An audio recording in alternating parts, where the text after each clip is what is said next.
ಕನ್ನಡ ನಾಡು, ಇದು ಕನ್ನಡಿಗರ ನಾಡಿ ಮಿಡಿತ. ಬಳ್ಳಾರಿ ಗ್ರಾಮೀಣ ಕ್ಷೇತ್ರವನ್ನು ತೊರೆದು ಕೂಡ್ಲಿ ಕ್ಷೇತ್ರಕ್ಕೆ ಮತ್ತೆ ಹೋಗ್ತಿದ್ದಾನಂತ ಒಂದು ವದಂತಿ ಬಂದಿತ್ತು.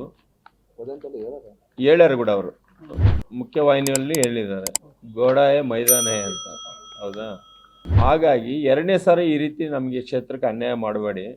ಮೊಳಕಾಲ್ಮೂರಿಗೆ ಹೋಗ್ಲಿಕ್ಕೆ ಕೂಡ ನೀನು ಹೋದಾಗ ಯಾವುದೇ ಯಾರನ್ನ ವಿಶ್ವಾಸ ತಗೊಳ್ದಂಗೆ ಹೋಗ್ಬಿಟ್ಟು ಈ ಕ್ಷೇತ್ರ ಬಿಟ್ಟು ಹೋಗ್ಬಿಟ್ಟು ಕೊನೆ ಗಳಿಗೆಯಲ್ಲಿ ಮತ್ತೆ ಬೆಂಗಳೂರಲ್ಲಿ ಎಲ್ಲರೂ ಹೋಗಿ ಫಕೀರಪ್ಪನ ನಿಲ್ಲಿಸಿ ಅಂತಂತ ಹೇಳಿದ್ರೆ ಫಕೀರಪ್ಪ ಅವರು ಅತ್ಯಲ್ಪ ಮತದಲ್ಲಿ ಸೋತರು.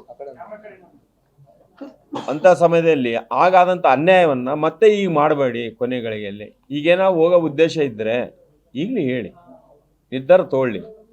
ಮುಂದೆ ಯಾರನ್ನಾದ್ರೂ ನಾವು ನಿಲ್ಲಿಸ್ಕೋಬೇಕಂತಂದ್ರೆ ಒಬ್ಬ ಲೀಡರ್ನ ಮಾಡಿಕೊಂಡು ಎಲ್ಲ ಕಾರ್ಯಕರ್ತರ ಜೋಡಣೆ ಮಾಡಿಕೊಂಡು ಪಕ್ಷದ ಗೆಲುವಿಗೆ ಶ್ರಮ ಪಡ್ತೀವಿ ಅನ್ನೋ ಒಂದು ಉದ್ದೇಶ. ಅದಕ್ಕೆ ಮುಂಗಡವಾಗೇನೆ ಇದನ್ನ ವಿಚಾರ ಮಾಡ್ರಿ. ಟೈಮ್ ಇದೆ ಅಂತಂದ್ರೆ 30,000 ಓಟ್ ಅಂತ ನೀವೇ ಹೇಳಿದ್ರಲ್ಲ, ಅವೆಲ್ಲ ವಾಪಸ್ ತಗೋಬೇಕಲ್ಲ.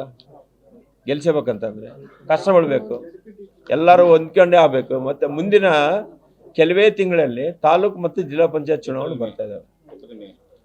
ಅಲ್ಲಿ ಯಾರು ಮುಖಂಡತ್ವ ಬೇಕು?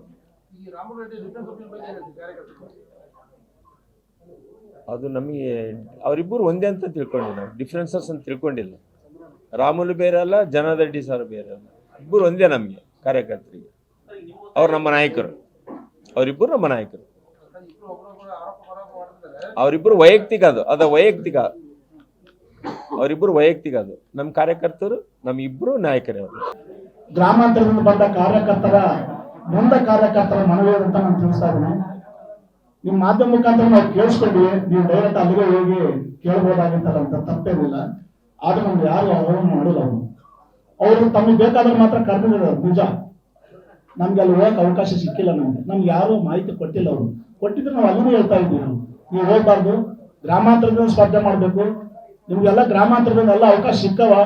ಆಮೇಲೆ ಮೊನ್ನೆ MLA ಎಲೆಕ್ಷನ್, MP ಎಲೆಕ್ಷನ್ ನಮ್ಮನ್ನು ಕರೆದ್ಬಿಟ್ಟು ನಾನು ಜೀವ ಹೋದ್ರೂ ಕೂಡ ನಾನು ಗ್ರಾಮಾಂತರದಲ್ಲೇ ನಾನು ಸ್ಪರ್ಧೆ ಮಾಡ್ತಂತ ಅವ್ರು ಮಾತು ಕೊಟ್ಟಿದ್ರು. ಅವರು ಮತ್ತೆ ಇವಾಗ 2000 ಮತ್ತೆ ನಾನು ಆ ಕ್ಷೇತ್ರಕ್ಕೆ ಹೋಗ್ತೀನಿ, ಈ ಕ್ಷೇತ್ರಕ್ಕೆ ಹೋಗ್ತಂದ್ರೆ ನಮ್ಗೆ ತುಂಬಾ ನೋವಾಗಿದೆ. ನಾವು ಹೊರಗಡೆ ಬರಕ್ ಆಗ್ತಾ ಇಲ್ಲ. ಕಾಂಗ್ರೆಸ್ ಕಾರ್ಯಕರ್ತರು ನಮ್ಗೆ ಬಹಳ ಅಸೂಯರಾಗಿ ನೋಡ್ತಾ ಇದ್ರು ಅಂತ ನನ್ನ ಭಾವನೆ. ಅವ್ರು ದಯವಿಟ್ಟು ಇಲ್ಲೇ ಇರುವ ಗ್ರಾಮಾಂತರದಿಂದ ನಾನು ಕೇಳ್ಕೊಳ್ತೀನಿ.